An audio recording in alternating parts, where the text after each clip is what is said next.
Plus d'1 million de visiteurs en quelques jours dans un lieu plutôt inconfortable, tout entier dédié à l'écrit. Pour ceux qui seraient tentés par les clichés, le Salon du livre d'Alger dément celui d'un pays intellectuellement dévasté ou d'un désert culturel gardé par quelques barbus et idéologues. C'est le livre en tant que support qui rencontre un grand engouement du public. Il y a une volonté de savoir, une volonté de s'ouvrir.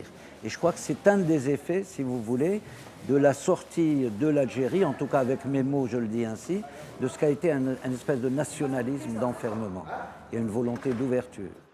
Éditeur de Noureddin Saadi, la maison Barzac incarne bien la brise actuelle. À son origine, un couple d'intellectuels passionnés de littérature. C'était il y a 12 ans.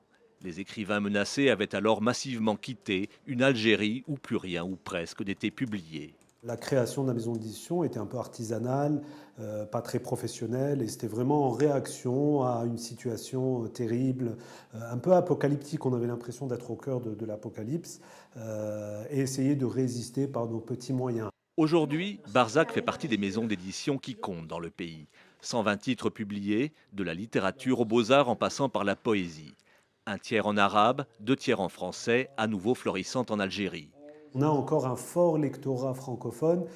Il est fort doublement, je dirais, il est minoritaire en nombre, mais il est très important parce qu'il a des pratiques de lecture qui sont héritées d'une époque où la lecture était très présente, alors que la nouvelle génération arabophone a vécu la cassure des années 90. Si des éditeurs comme Barzac peuvent prospérer dans un marché national malgré tout limité, ils le doivent en partie à l'aide de l'État.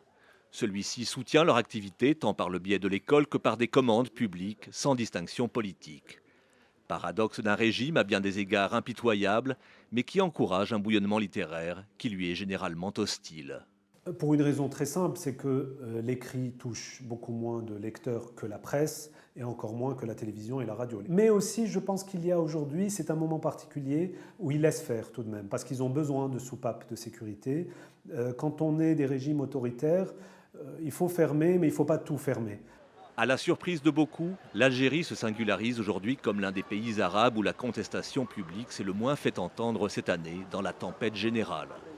On aurait tort de croire qu'elle n'en pense rien. Elle reste aussi l'un de ceux où la réflexion critique demeure, et depuis longtemps, la plus foisonnante et la plus libre.